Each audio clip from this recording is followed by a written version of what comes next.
Hello and welcome everyone to class 11 Computer Science lectures.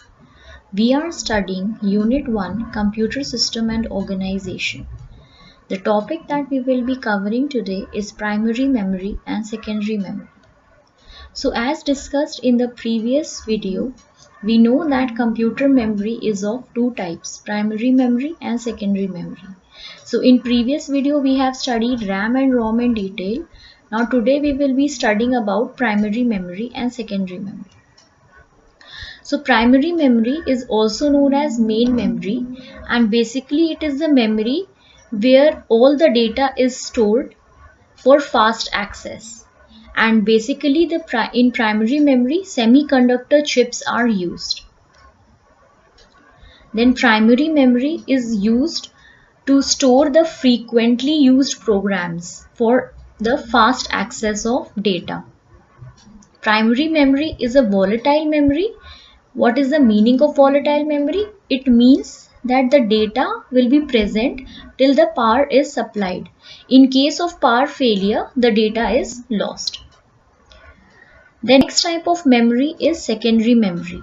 Now basically secondary memory is the external memory of the computer system, and it can be used to store data as well as the information for a long-term basis. Some examples of secondary memory are floppy disk, hard disk, CD, DVD, pen drives, etc. Now in the image you can see there are certain secondary devices that are displayed over here, like smart media, DVD, zip disk, micro drive, memory stick, etc. Now the secondary memory is a non-volatile memory, which means that even if there is a power failure, then the data is intact. The data is not lost if the power of the computer is turned off. And data cannot be directly processed if the data is present in the secondary memory. That is, CPU cannot process that data directly. First, that data has to be transferred in the main memory or primary memory, then only it is processed and then transferred it to the processing unit. Hard disk is an example of secondary memory. So basically hard disk is a set of stacked disks, and each disk has data recorded electromagnetically in the concentric circles or tracks on the disk. In the image you can see that the first image displays fixed head hard disk and the second displays movable head hard disk. So on the basis of head movement we can say that there are two types of hard disks. So basically in the first one, that is fixed head hard disk, the disks in which the head do not move are called fixed head. For such disks, we require sight read or write head per track. Heads can be mounted on a rigid arm which extends to the center of the disk. And in case of movable head hard disk, we have one read write head which is fitted on an arm.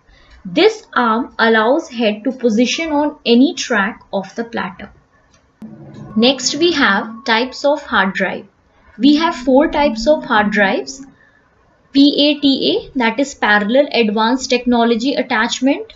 Then SATA, that is serial ATA, that is serial advanced technology attachment.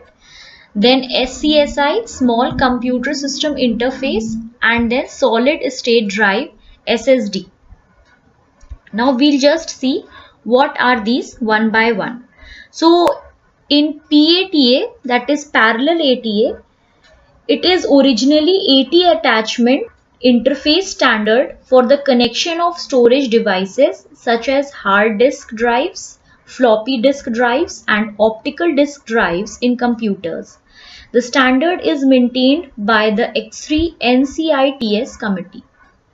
Serial ATA, it is a computer bus interface that connects host bus adapters to mass storage devices such as hard disk drives, optical drives, and solid state drives. Serial ATA succeeded the earlier parallel ATA standard to become the predominant interface for the storage devices. SCSI is a set of standards for physical connecting and transferring data between computers and peripheral devices. The SCSI standards define commands, protocols, electrical, optical, and logical interfaces. The last one, SSD, a solid state drive, is a storage device that uses integrated circuit assemblies to store data persistently, typically using flash memory and functioning as secondary storage device in the hierarchy of the computer storage. Then we have to study the primary memory and secondary memory differences. Like what is the major difference between the two types of memory? So the first difference is that primary memory is temporary and secondary memory is permanent. Then temporary means whatever data you have in primary memory, it is not there for long period of time. But in secondary memory, the data can be stored for future use. Then primary memory, the CPU can access it directly, but the CPU cannot access the data present in the secondary memory directly. Primary memory is of two types, RAM that is volatile and ROM that is non-volatile, but secondary memory is always non-volatile. Primary memory are more expensive while secondary memory are less expensive. Then primary memory, they use semiconductor memories, whereas secondary memory, they are magnetic and optical memories. Primary memory is also known as main memory or internal memory, whereas secondary memory is also known as external memory or auxiliary memory. Examples of primary memory are RAM, ROM, cache memory, PROM, EPROM registers that we have studied in the previous video. And examples of secondary memory are hard disk, floppy disk, magnetic tapes, etc. So this was all for this session. Thank you.